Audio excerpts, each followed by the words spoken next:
Саламатсыңарбы урматтуу угуучулар деп мен чын жүрөктөн айттымбы? Же саламдашуунун кандай мааниси бар? Бүгүн ошол жөнүндө сүйлөшөбүз. Аны эмесе Макс байке, сиз кантип саламдашасыз? Мен салам дегеле салам жөнүндө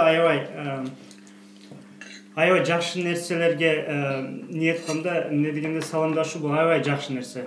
Мисалы бизде саламдашат, ар өлкөдө саламдашат, ар өлкөдө ар тилде, ар эмеде. Мисалы кээ бирде азыр бир окуя боюнча, мисалы американецтердин кээ бирде саламдашуусу мындай жылмайып коесу саламдашуу болот. Ошол мындай барада билбептирмин ошун. Ал деген сөз, мисалы кандайсың, жакшысың, ошол сөз да. Мындай сөзсүз бай салам, hi, how you doing деп айтпайшы да мүмкүн да. А бирок бизде кандай салам деп мынтип жакшы айтат. Саламатсызбы же кандай түрдүү саламдашуулар бар же? Саламатсызбы деген ал ден соолугуңуз жакшыбы деген маани деп түшүнөм да мен, ошентип ойлойм. Анан дагы ассалому алейкум деп саламдашуу бул түштүк жакта, түштүк эмес, восток, чыгыш тарапта ошентип саламдашат. Ошонун мааниси эмне? Кандай ошол? Салам алейкум деген бул дегеле араб тилинен келсе керек. Анан салам тынчтыкта болгула, мындай уруш талаш эмес, мындай тынчтык болсун, Кудай силерге тынчтык берсин, мындай эмне деп коет эле дагы. Кайгы капа жок, мындай тынч деген салам, сылымы деген үч сөздөрдүн биргелешинен келсе керек, үстөн болгон. Анан бул деген ошол убактан мусулмандардын бүт баары салам, дүйнөдө көрсөңүз салам деп ошол саламдашат. Бул жакшы мааниге келет да, ошон үчүн. Ассалому алейкум деп кайсы учурларда айтса болот? Официалдуу обстановкада айтса болобу, же болбосо жөнөкөй эле күндө көрүшкөндө, же болбосо же мисалы үчүн мугалим сабакка киргенде айтса ушул. Бул эже культурага жараша болот ва диний баалуулуктарга байланууга жараша болсо керек деп ойлойм да. Бизде ассалому алейкум дегенден уже кыскартып салам болуп калган. Же саламатсызбы деген бул официальный болгон үчүн.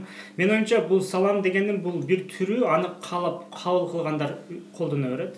Мисалы сиз канчалык эмеге, мисалы ассалому алейкум дегенде бирөө динди кармабаган болушу мүмкүн, бирок жөн ошол жерде көп колдонушу мүмкүн. Мисалы түштүктө ассалому алейкум деп айта беришет.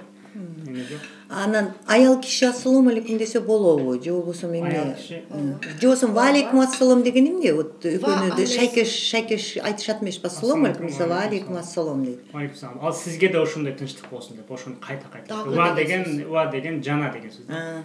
Берки жана аял заты ушинтип саламдашса болобу? Бул жерде же элдердин өздөрүнө калган нерсе, бирок менче болсо жакшы эле болот, эч эмес жок. Болот деле. Сиздерде колдонобу, Жалалатта колдонобу? Жалалатта бизде ассалому алейкум деп колдоно берет. Анан даже дегеле бизде эмес, Европада, Лондондо дагычы мен мындай даже сөздүн башында жолуккандачы, адамдар менен жолукканда ассалому алейкум деп, кетип атканда дагычы окей, бай деп айтып атсам, бизге ассалому алейкум дейт эле да мусулман. Кайра кетип атса. Даже телефондо дагы мен подружкаларым бар эле, күйөөлөр ажыга барып келгенде аябай жана динди каттуу кармагандар да бар да. Эми каттуу кармайт десе прям оронуп чолгонундай эмес, ар ким ар кандай кармайт го. Главное жүрөгү таза, чын жылден Аллахты сүйсө болду да. Ошолордо телефондо дагы ассалому алейкум деп туруп сүйлөш, анан аягында дагы ассалому алейкум деп бүтүрсө, кийин мен уже ага өнүп калдым да. Эже мындай кандай мисалы бул салам биз көрүшкөн кишиден салам да, мен кызыккан жагым мисалы бирөөгө салам айтуу. Бизде ошто кандай бар? Кыргызстанда салам айтып кой, эмне деп коет дагы? Туугандар кетерде сурап кой, дуа кылып кой, ошол сөздөр болот го. Булар менимче аябай маанилүү нерсе да. Бул деген нерсе сиз ошол кишинин сөзүнү башкаларга алып баратасыз да, башка бирөө сизди каалап атат. Мисалы саламдын бир жагы мааниси баягы сизге мындай каалоо тилек айтып атат, мындайдачы. Бизге ушинтип каждый раз салам айтып эме кылып аткан сайын уже бизге каалоо тилек болуп атат да, бизге кандай чыңдалууга, мисалы акылга көп салам айтып кой деңиздер, ал өткөн акыркы убакта ооруп калды. Давлениясы бар экен дейт, жаш болуп эле кантип давление болом дейт, ошол сыяктуу. Мисалы азыр сиз үйүңүздө байке бар да. Биз азыр бүгүн ушул жерде мына подкаст менен айталы, байкенин аты ким эле? Мелис байке, сизге салам айтып атабыз. Мына подкасттан угуңуз же Роза эжеден угуңуз. Бул аябай жакшы нерсе да, элдердин арасындачы. Бул англис тилинде кантип айтабыз? Салам айтып кой деген кантип айтабыз акыл? Say hi. say hi Say to hello. somebody for me, yes. Бирөө тиге салам айтып кой дегенде, мисалы эже say hi to Melis Байке, you know. Ошондо бири-бирибизге салам айтуу бул аябай жакшы нерсе да. Бул деген сөз биз interaction, communication деп коет да. Мында бири-бирибизге кандай болот? Бири-бирибизди байлайт да. Ойлоңуз азыр Мелис Байке бүгүн айтасыз, эртеси күнү ал бизге салам айтышы мүмкүнбү? Ну, конечно. Анда биздин Мелис Байке менен дайыма уже связь болуп калды да. Аларга жакшы мамиледе Связь болуп калды. Тыгыз байланышта болуп баштайбыз. Эми бул уңгусу бир турбайбы кыргыз тилинде салам айты, саламатсызбы деген менен салам айта барыңыз деп. Орус тилинде кичине башкараак да. Например, здравствуйте деген ал это будьте в здравии деген да, эми саламатта болуңуз деген. Анан салам айта барыңыз деген передайте привет дейт да. Передайте привет от нашей компании. Значит, это как вы скажете Мелису? Привет передаем, да? Да, привет. Мелис тебе привет передают. Ушундай да? Ну это Айже мындай болобу орус тилинде? Здравствуй, передайте. Здравствуйте, передайте, пожалуйста, ему. Ооба, ал это уже грубая ошибка болот. Жана привет передайте, все нашему. Официальный делегация болсочу, мисалы биздин өзүңөрдүн эмеңерге өлкөңөргө салам айта барган. Ну, привет передайте своему государству. Официально деле ошондой да. Жакшы, жакшы. Башка акыл эмне жөнүндө ойлойсуң саламдашуу боюнча? Жакшы нерсе деп ойлойм. Саламдаш. Негизи саламдашканда көңүл буруп саламдаш керек да. Мындай көчөдөн өтүп баратсаңдар кол кармап, колуну кармап, анан көзгө карап жакшы саламдашкан аябай жакшы деп ойлойм. Таасири чоң да. Эгер мен бир ай же болбосо бир жума тааныган адам менен кандайсың, саламатсыңбы, жакшыбысың деп колунан кармап, көзүн карап жакшы учурашсам, ал ойлонуп калат да, бул эмнеге мындай болуп атат деп. Анан өзүнчө ойлоп, эч кандай себепсиз эле жакшы сөз айтып койсоң, ал ичинде кубанып калат да, мага да бирөө көңүл бурду көчөдө депчи. Немис. Эгер жөн эле сүйлөп өтүп кетсең, кандай деп өтүп кетсең, ал ошол замат эле эсиңен чыгат да.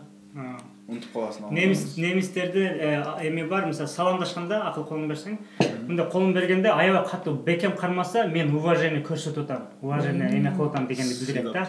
Сыйлап атам дегенчи. Мындай эле мында бош эле кылса, значит, мындай искренность, чын эмне деп коет, искренность, sincerity.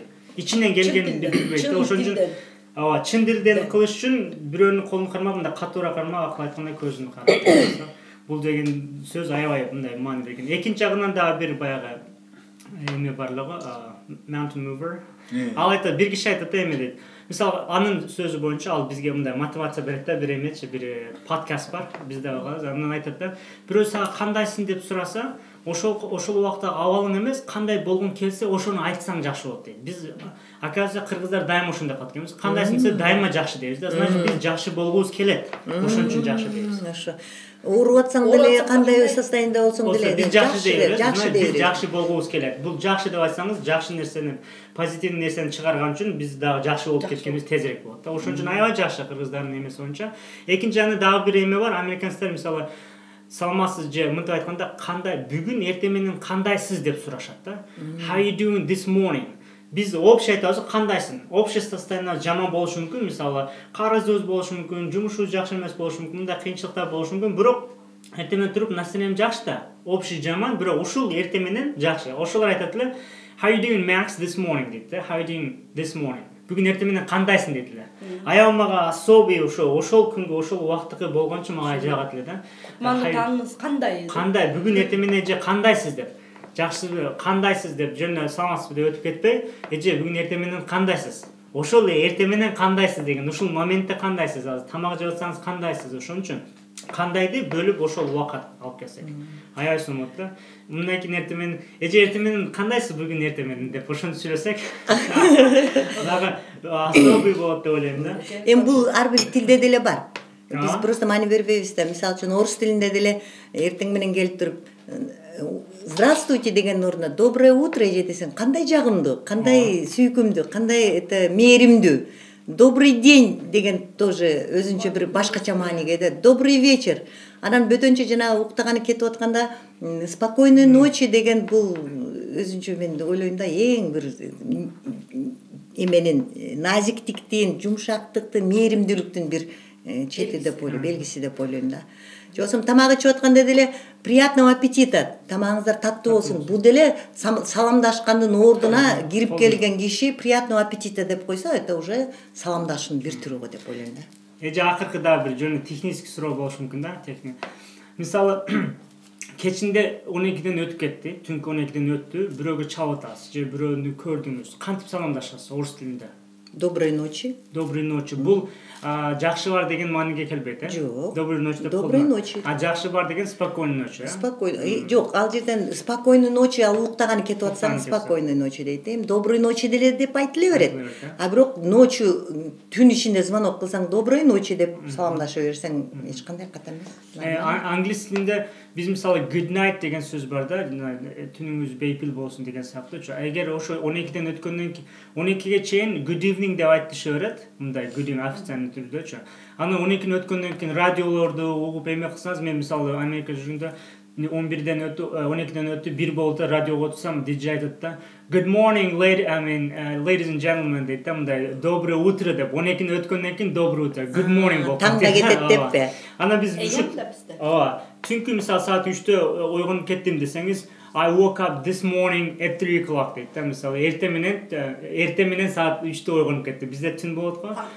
Ошо айырмачылыгы да болот да. Ошон үчүн аларда good night деген уже коштошуу болуп калат. Ошого эме болсо 12ден өтсө good morning деп айтасыз. Эгер 12ге жетелеп болсо good evening ошентип ошондой да, официальный түрдө. Кыргыз тилинде деле ошондой да. Кутмандуу таңыңыз менен, кутмандуу күнүңүз менен, кутмандуу кечиңиз менен деген да.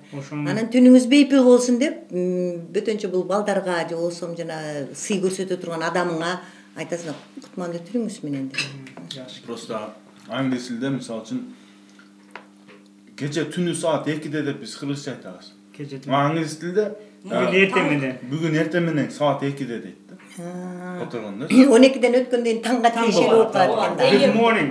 Кутмандуу таңыңыз менен деп атасыз.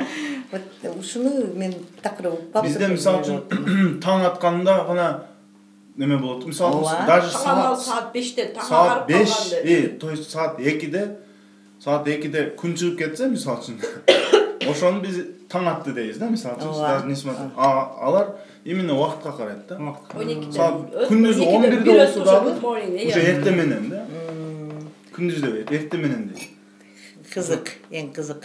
Ошол ушинтип саламдашуу жөнүндө өттүк. Угуучулар дагы пикириңерди күтөбүз.